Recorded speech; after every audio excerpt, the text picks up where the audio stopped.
Okay, guys, thank you so much for joining us tonight. Sorry about my voice. Picked something up yesterday, but I'm good. Tonight, we really wanted to talk about how to maximize our off season. This is honestly a topic that we are going to cover the next couple of weeks. Obviously, we won't have a call next week because most of us are going to be in Florida. But the weeks after, we're going to just keep picking apart how can we make the most of this off season, because I think a lot of you have heard this before. The work you do now really does set you up for success for next year. And so, you know, a lot of you I see on this call are doing Florida, you're finishing in that up, you know, you want to enjoy some downtime, but then if you do have some goals for next year, you should already be kind of planning how you're going to attack the off season in order to set yourself up. So I have asked, thankfully, because my voice is pretty much gone, some of the coaches are going to chime in on some things we're going to talk about and how you can address the off season. But I am going to cover a couple of questions. Basically, these are questions you should be asking yourself and then addressing with your coach. And I'm going to go through just a handful, and then I'm going to send it in a document to everybody. And when you do have these end of season calls with your coaches, you guys need to be going specifically through these questions as you plan your off season. So here are a couple examples. The number one is if you could hit January 1st, when most are actually starting to train, and look back, what do you want to say you improved or achieved? Okay. And that can be so many ways, can go so many ways without even training. There could be something you can improve upon. A big question that we ask athletes, or athletes ask us, is how much of a break do I take after my final race of the season? And so we're going to talk about that. At the end of the day, it depends on how much break you take, and we'll dive into that in a little bit. When you do have downtime, what do you do during that downtime to maximize the recovery? Some people actually put themselves in a worse off position, and they come back feeling even worse when they start training again versus truly recovering to be ready to train.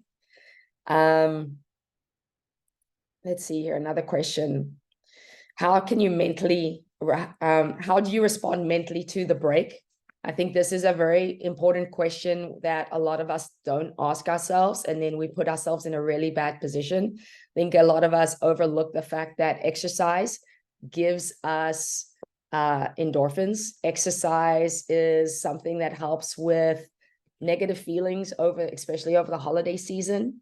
And now you're taking that away from yourself at a time you probably shouldn't be taking it away from yourself. And so those are things you really need to think about. I will speak to myself that whenever I did take an off-season break and did almost nothing, I was in a much worse place starting off again had I not just done something, you know, and something where I still felt like I was getting that deload from specific training, but I needed to move in order to stay in a good, positive mental state through the holidays. Okay, so I'm going to stop there for a second, and the list honestly goes on of like very important questions so you don't put yourself in a bad spot, but I am going to turn it over to some of the coaches to address some off-season things. So Katie, if you want to get us started, you had a great one. Yeah. So I know I'm doing a lot of end of race meetings and then off season. And then we're already talking about 2024 race season. It's never too early. Like the sooner we can start getting some of those mapped out, especially if you're planning on doing like 70.3 Texas or Ironman Texas, or what else is in the spring? Chattanooga is in the spring. So any of those, you know, half Ironman or Ironman that you're looking at in the spring, we really need to start talking about those now and what it's going to look like. So the biggest thing that I like to do as an athlete, and then what I talk to with Natasha as my coach, is looking at my data from the year, and then how am I going to improve on that, or where do I want to be for 2024? So I'm kind of a numbers nerd I like looking at the charts and the graphs and all the stuff. So I like to go back and look and compare, like what was my power at Ironman Texas versus my normalized power in Kona? You know, what was my run, like even like my half marathons, like my standalone that I did, like what was I doing? Was my pace? What was my nutrition going into it? And then that helps me plan better for 2024. Like, you know, this was my normalized power, my heart rate in Texas. This is what I want to be next year. And then that gives a lot of really good structure to what off season is going to look like. So whatever those goals are to fix and improve the data from 2023 to 2024 is what I want to focus on in off season. So some good strong bike builds, some really good work in the pool that I know that I need to do to decrease my stroke rate or get my paces down better, and better breathing to the side or better rotation. So all of that work that then I'm doing in the off season sets me up for all the good data that I want to then start working on when I actually jump into my Ironman build. So that's the biggest thing, is I would really take this time right now to go back and like sit down. I mean, I have a spreadsheet that I keep all of my data in. I told you I like the numbers. I'm kind of a nerd. I like it. So I have a spreadsheet that I do after every race, and I go back and I look at all of those, and I can sit down and look at it again and really have some good definite goals for off season to set up for a really, really good 2024. So just sitting down and going through Training Peaks and pouring over some of those numbers to get a really good idea of how great you did and celebrate. And that's awesome. And then what are we going to improve for 24? Awesome. Perfect. And I think what Katie touched on at the very end is also celebrating the gains. I think we're so focused on where we want to be, we forget how much we actually did improve. And it sometimes takes looking back at the data to see like, wow, I actually did these things. And if I just did these small things, I could get that much better. So it's really exciting to be able to do that. Okay, I'm going to move on to Charlie. I think he's going to speak to the opposite of what Katie said. A little bit, yes and no. I mean, with kind of what you mentioned, Tasha and Katie, where there's always, look back on what you did, but there's also like you have the other goals and like next year coming up in the off season. So for me, I was just going to chat about, just make a few notes of like kind of what I do. For me, it's like I am that person where it's always the next thing. What's next? Like, what can I do? Like, where's that next race? But you do really have to take the off season, really some downtime, quick rest days, easy days, just to kind of recover. So for me, just in the off season, number one thing is try to sleep if you can. I know like we already all train a lot, but if you can sleep any more with your, like, let's say you don't have to be up as early in the morning to train, sleep in, take that time and just maybe cut your training down a little bit just to recover. For me, running a lot of mileage, especially like people that are in the pool or heck, like in the saddle when I was cycling out last summer, back was sore, all that. So more and extra mobility sessions are great. And extra body work you do to help recover. I would associate getting in the pool with being injured, but just getting in the pool and aqua jogging if you are a runner, just a flush the legs is great for that. And then more mobility with the yoga, kind of the notes that I have for the off season, how to capitalize on and work on the stuff that you might neglect because you're too tired to, maybe get to the pool or do extra yoga and stuff like that. So just a few quick hitters. Yeah, no, that's perfect. I think the most common thing I hear from athletes is I really neglected strength. As soon as I get closer to the race, it's like the thing that is on the back burner because it's not a direct like correlation to what you feel race performance. So it goes on the back burner and it shouldn't. And strength and mobility, to your point. So I think for everyone, that should come to the forefront as the most important thing in the off season for the most part. That's going to set you up for success next year. So. And yeah, and I guess on the note too, it's just like with strength training, you're just kind of bulletproofing yourself. Like, so you have a super, super strong base to build off of once you start adding, time in the pool, time running, and time in the saddle. So I agree. Awesome. Thanks. Okay. I don't know if Alex Sharp is on this call. I know he was going to chime in and I can't see everyone's Yeah. face. Hey, Natasha. Hey, what's up? Can you hear me? Yes. Yeah. You're singing a lot at the wedding, huh? No. Good to see everyone. I think how to nail your off season. So I think some of these points were already brought up, but one is you really got to take a break mentally, probably more so than physically, and really take that time off. Give yourself the grace to not be chasing a goal. I started my off season last week and I'm already going a little crazy. And I kind of try to remember like everything in moderation, including excess. So if typically in off season you like to eat a lot or you start drinking, make sure to do that in moderation as well, including your training. And then when you get back to it, you want to begin consistency. So you want to return to training fairly quickly. So take maybe a week off of recovery after your last week, and then take a week completely off to allow yourself to mentally reset. And then, when you return back, you should be only doing, 50, 30, 40% of your workload. So that will give you more time for your family, more time for your hobbies, other hobbies besides triathlon, if people actually have those, or have time from them. You could pick up like a card game or, arts and crafts or whatever you did before the off season. And then, start to plan your goals for the season, get excited about it. I just signed up for 3 Ironman races. I signed up for a marathon. I'm starting to kind of work backwards and start to think about, what the year's looking for or looking forward to. And then I'm starting to prepare for the mission. So right now, don't necessarily try to focus on gaining fitness from a aerobic capacity. Really build the foundation of work that you need to go get back in the gym, strengthen those soft tissues, the tendons, the muscles, focus on areas of weakness. For me, that's always been my swimming, but this year or last year, I kind of fell off my cycling a little bit. So now I know that I'm going to be doing some Zwift races in the off season. And then I went and bought a mountain bike, because I want to get better at bike handling. I'm going to try something new in this off season.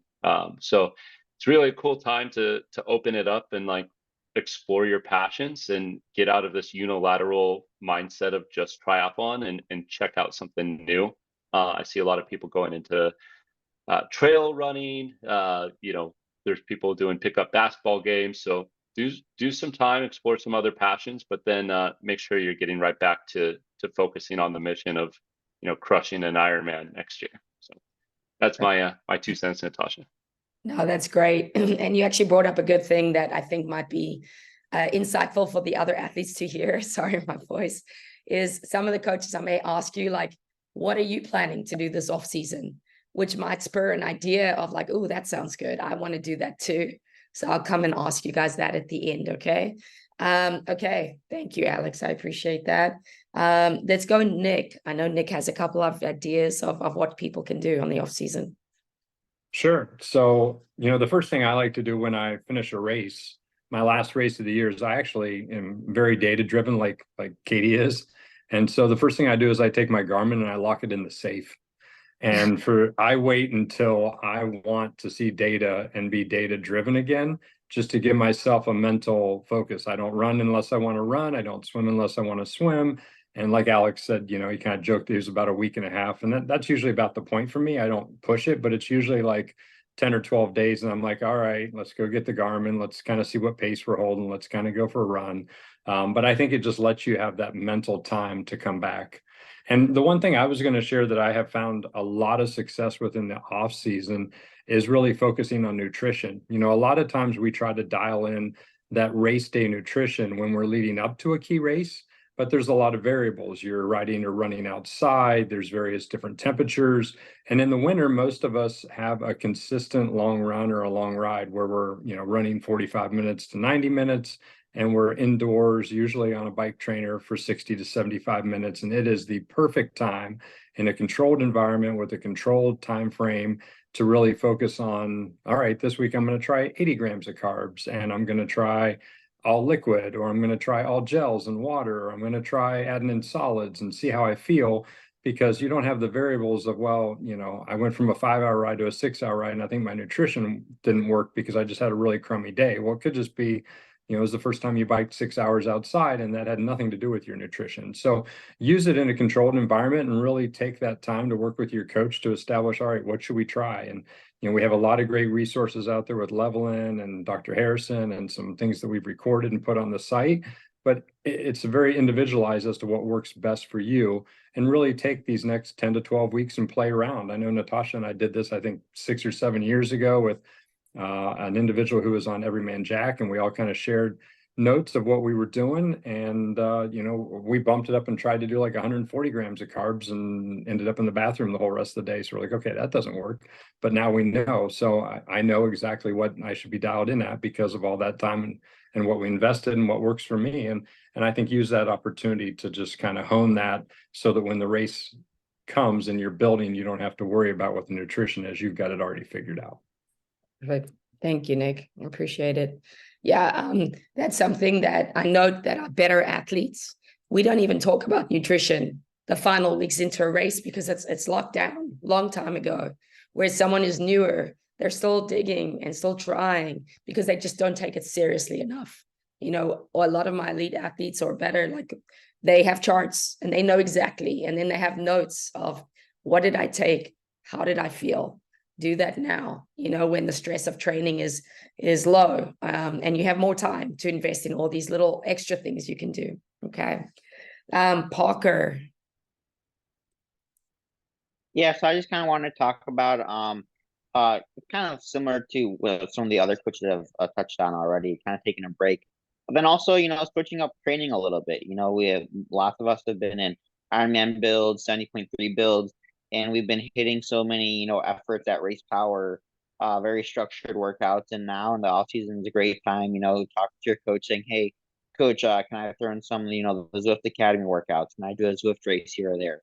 And not only are they, it's like, you know, you switch it up, you get a little bit of a different stimulus, but they're a great workout too, and it's fun. You know, if you have a friend that you're training with a lot, you know, maybe, hey, do you want to do a Zwift race today, this afternoon, this morning, whatever it may be.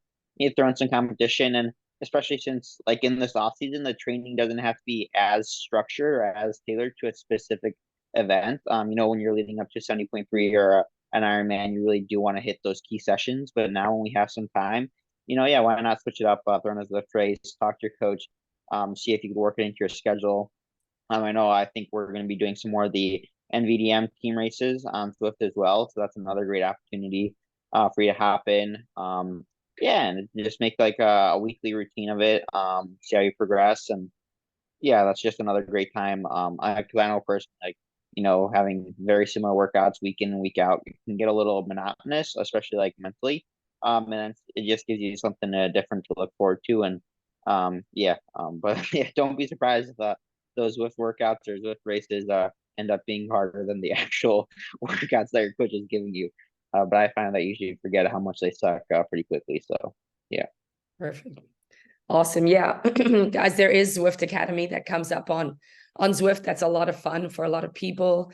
And then definitely some Zwift races. I think what we found for a lot of people, they do the Zwift races when they're out of that race specific phase where we're really trying to kind of progress the sessions week to week and have control of the sessions. But we then find that it really works for some athletes. They're maybe less motivated, less focused, I would say is a big one, with just the normal monotony that you talked about. But we might find that putting in a Zwift race in your normal schedule into a race is something that kind of really keeps you engaged. And we find great benefit from that, and we get an extra push from it. So that is perfect. Man, my voice, John, you're next. And then we'll close with one thing. Awesome. Hey, everybody. So I was just going to talk about bike maintenance during this time. Perfect time to take your bike in, see if anything's broken, get your bottom bracket re-greased, re-oiled, your headset, if anything's grimy or cranking, you know, just good time to go drop it off. And then you can't use it, you can take a break. On top of that, I was going to mention to anybody that might be spinning out their legs, might be time to think about a bigger crank set, you know, might shorten your crank arms, but the off season is a good time to experiment with that versus a month or two before your race, because everybody else is doing it. I want to go and put 155 in, you know, 155 cranks versus you've been training with 175, you know, or things like that. So that's all I was going to mention. Quite opposite of everybody else, but bike maintenance, not a bad idea during this time of the season. No, that's perfect. And honestly, so important. I will add to that a bike fit. So many people have put off making adjustments to their bike fit, especially as it pertains to now's the time to change a crank or a cassette. Do that in the off season, so you have plenty of time to practice with it before your race versus be scrambling and having to get used to it. So I would say utmost important to go over all your gear, especially the bike, in order to race well for next season. So thanks, John. Also, I'm going to mention the front end. If you had straight armrests and different cradles, everyone's doing the 15% tilt or more. Now would be a good time to experiment with the front end as well. Perfect. Yes, spot on. Okay. Mackenzie, I know you wanted to chime in.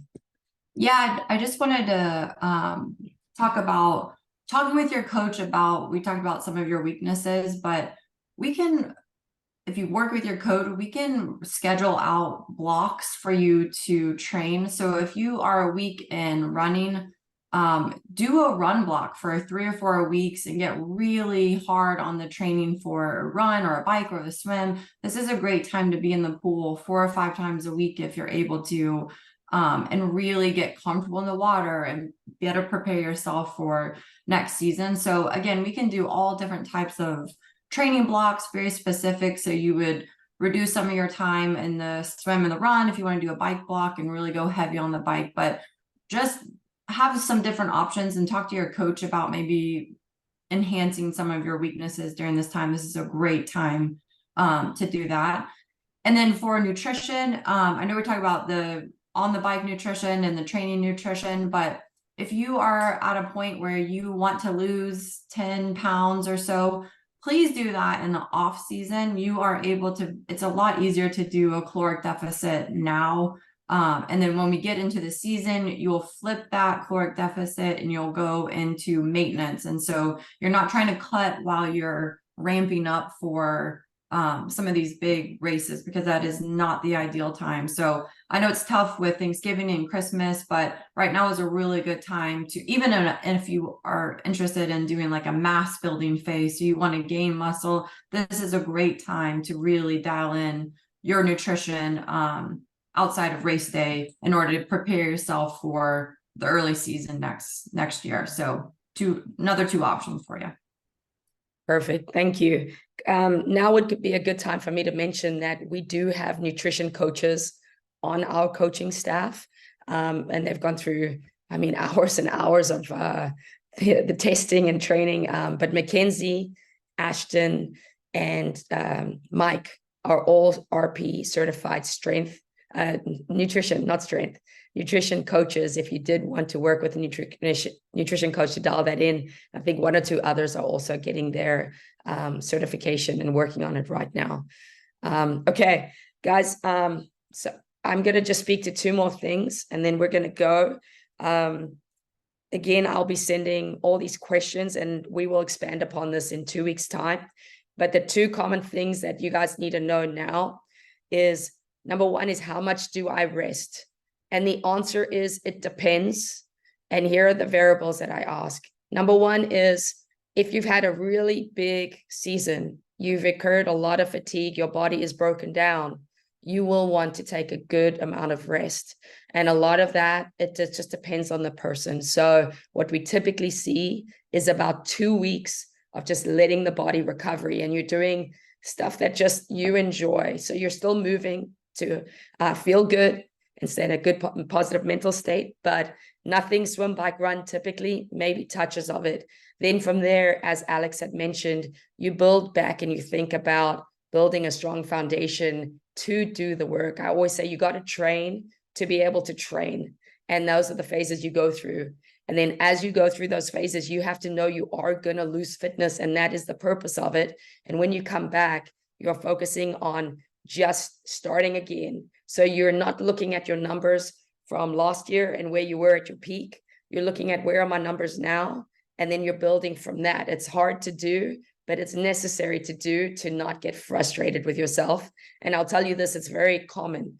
And you build the fitness back. I always say, all the fitness you built last year, yes, you will recover, you'll lose some of it, but when you come back, your body remembers, and it will come back quicker than you think. And now that you're rested, you're focused, you will come back stronger because of having taken that break. Okay. So we also, on the flip side, have athletes that don't train that much.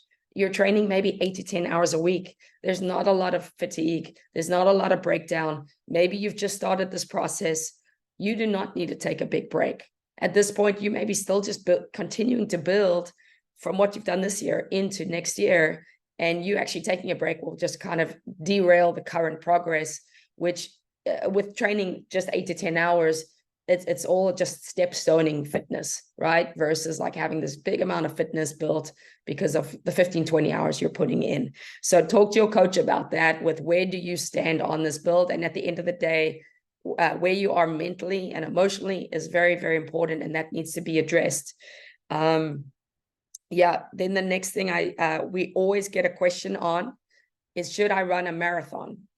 And the answer is typically no, you shouldn't, but it depends also. You really have to say, what am I trying to gain from running a marathon? And the positives have to outweigh the negatives, and the timing has to be right. So that is a very important question you need to have with your coach.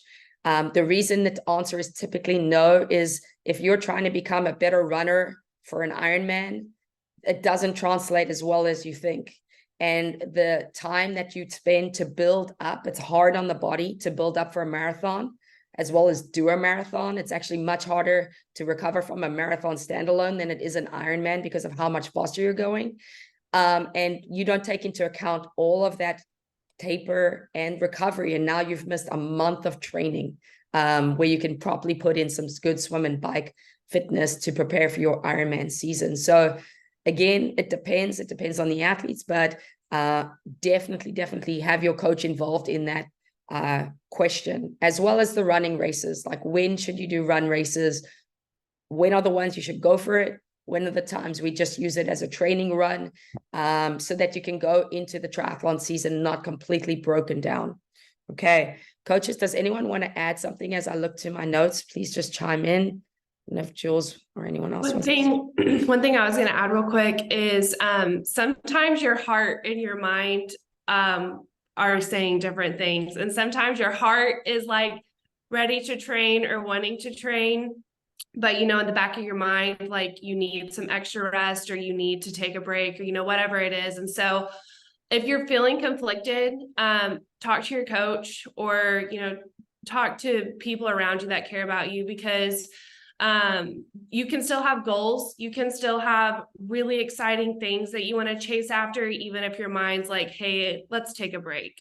So if you are having that, that's okay. That's normal. Just talk to the people, and they can kind of help you navigate, what's going to be best for you to, take care of yourself as a person, and then also, continue to help encourage you as your goals. So that was kind of the only thing I wanted to chime in on.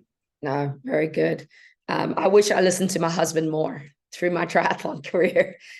Your spouse is the best reflection of how you're actually doing, and I would encourage you to listen to them. Okay, because we're stubborn, I admit. Jules wanted to say something, and then I have one more. Yeah, I wanted to chime in on the whole marathon in the off season. I get that question a lot. I talk to a lot of athletes about that a lot. For those who don't know, I'm currently going through my first ever standalone marathon build. I took a break from triathlon this year to pursue this and all that.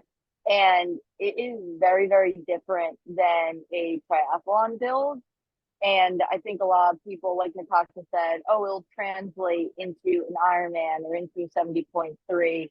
It's very, very different than, that build. And so if you are someone who's like, oh, maybe a marathon for the off season to get my run fitness up, thinking about why you want to do the marathon, I definitely suggest doing the marathon for just exploring your own interest within endurance, and not going into it of like, oh yeah, so it can translate into an Ironman, because I currently am not biking or swimming right now, and could not imagine adding in biking or swimming. It's a completely different thing. So something like that, and thinking how it is another giant endurance event, with swim, bike, and run. I think, a lot of people tend to be like, oh, it's just a running race. You're taking out swimming and biking. It's just running. So it's, easier. The marathon preps and marathons are a lot harder than people think. And so just taking that into consideration from just personal experience. So Thanks, Jules. What's funny is, as you were speaking, Alex said, hot take, marathons are harder than an Ironman. And yes, one could definitely argue that is actually the case. The last thing I'm going to say, we talk about swim, bike, run goals, and all of you should sit down and definitely write them and go over with your coach and be on the same page about them. But in order to achieve those goals, we overlook the outside factors of what might be the things that are actually holding you back from being your best triathlete. So life, family, training balance, nutrition, changing recovery, all those things you might want to take inventory of and say, how can we do this a little bit better? And make sure all of those married family folks talk to your spouse about it. You got to realize, obviously, this is taking a lot of time. This is taking a lot of money. You guys are already all in on this together. So make sure to include them in on this conversation with what do you feel is going to help you become better. And once, I know for me, when I told Steve, like, hey, if I can just do this and this, he was now a part of that and was excited to help me. And then I was able to achieve it versus me kind of working against, feeling I'm taking something away from them. Like, no, you already are. Like, let's just get everyone on the same page, and your family should be obviously excited about what you're doing. So I would for sure address the outside factors in this off season as well. Okay, guys, it's 6:30. I appreciate your time this evening. We will expand upon this. We've got some more things we can talk about the off season in 2 weeks' time. There's no call next week. Everyone doing Florida, we will see you there. I will not come close if I'm still in this position. I will be at a distance, but I will be out there to support you all. So bye, guys. Have a good night.